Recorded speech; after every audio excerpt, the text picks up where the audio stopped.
Hello बच्चों, let's read this question. So this question says, which of the following is not a thermodynamic coordinates? Okay, option A is P यानी कि pressure, B is T यानी कि temperature, C is V यानी कि volume, D is R. ठीक है, R क्या होगा आपके यहाँ पर? R यहाँ पर क्या होता है आपका? गैस कांस्टेंट के लिए हम यूज करते हैं, ठीक है, जिसकी वैल्यू 8.314 जूल पर मोल होती है. ओके, अब देखिए जूल पर केल्विन पर मोल होती है. अब देखिए इस क्वेश्चन का देखिए आपका जो की कॉन्सेप्ट है, ठीक है, the key concept of this question. इस क्वेश्चन पे देखिए हमसे क्या पूछा गया. इस क्वेश्चन हमसे बोला गया कि कौन सा आपका थर्मोडायनेमिक कोऑर्डिनेट नहीं है, ठीक है. So the key concept of this question is our thermodynamic coordinates, ठीक है. Thermodynamic coordinates is the key concept of this question. Okay, अब देखिए थर्मोडायनेमिक्स कोऑर्डिनेट्स होते हैं क्या? थर्मोडायनेमिक्स कोऑर्डिनेट वो होते हैं जो हम किसी भी स्टेट सिस्टम की स्टेट को डिफाइन करते हैं. तो जो जो कोऑर्डिनेट्स की हमें रिक्वायरमेंट होती है, ठीक है, जैसे कि हम मैकेनिक्स पढ़ते थे, क्लासिकल मैकेनिक्स में हमें क्या एक्स वॉल्यूम सॉरी एक्स आपका डिस्टेंस कोऑर्डिनेट डिपेंड करता था, इनिशियल वेलोसिटी, टाइम और इनिशियल एक्सेलरेशन वेलोसिटी, ठीक है. ये all this coordinates are used to describe the motion, ठीक है, हम मोशन को डिस्क्राइब करने के लिए यूज कर देते हैं. वैसे ही थर्मोडायनेमिक्स में जिन कोऑर्डिनेट्स का हम यूज करते हैं उन्हें हम क्या बोलते हैं? थर्मोडायनेमिकल कोऑर्डिनेट्स बोलते हैं, ठीक है.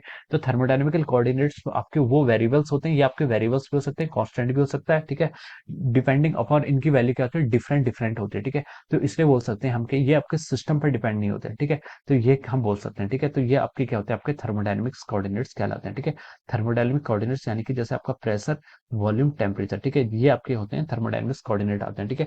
ये आपके क्या इक्वेशन ऑफ स्टेट, हम किसी भी स्टेट को, आपका थर्मोडायनेमिक सिस्टम किसी भी स्टेट में है, अगर हमें उसके बिहेवियर को डिफाइन करना है या फिर हमें उसकी इक्वेशंस लिखनी है, तो हम एक ऐसी मैथमेटिकल इक्वेशन बनाते हैं जो किसका फंक्शन होती है? प्रेशर, वॉल्यूम, टेम्परेचर का, ठीक है. तो ये उसके क्या हो जाते हैं? बेसिक कोऑर्डिनेट्स हो जाते हैं. या फिर आप इनको ऐसा बोल सकते हैं, थर्मोडायनेमिक की स्टडी करने के लिए जो आपके डिग्री ऑफ फ्रीडम है वो क्या है? प्रेशर, वॉल्यूम, टेम्परेचर है, ठीक है. इसको हम क्या बोलते हैं? इसका थर्मोडायनेमिक्स कोऑर्डिनेट्स बोलते हैं, ठीक है. अब देखिए अब हम यहाँ पर ऑप्शंस के थ्रू जाते हैं, ठीक है. ऑप्शन में उसने पहले बोला कि which of the following is not a thermodynamic coordinate, कौन सा थर्मोडायनेमिक कोऑर्डिनेट नहीं है.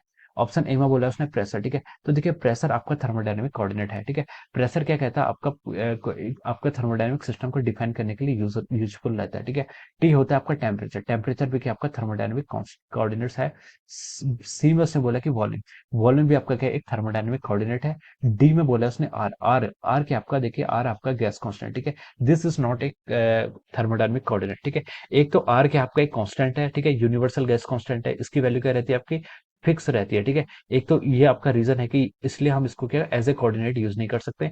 कोऑर्डिनेट क्या करते हैं? सिस्टम टू सिस्टम डिफर करते हैं. जैसे हम बोलते हैं किसी सिस्टम का टेम्परेचर आपका 273 केल्विन है, ठीक है. तो टेम्परेचर उस सिस्टम के लिए डिफाइन कितना है? कांस्टेंट है, ठीक है. अब हम दूसरे सिस्टम की स्टडी करेंगे, वहां पर टेम्परेचर आपका वेरी कर सकता है, ठीक है. तो टेम्परेचर की वैल्यू फिक्स नहीं है, ठीक है, वो वेरी कर रहा है, इसलिए हम उसको कोऑर्डिनेट बोलते हैं, ठीक है.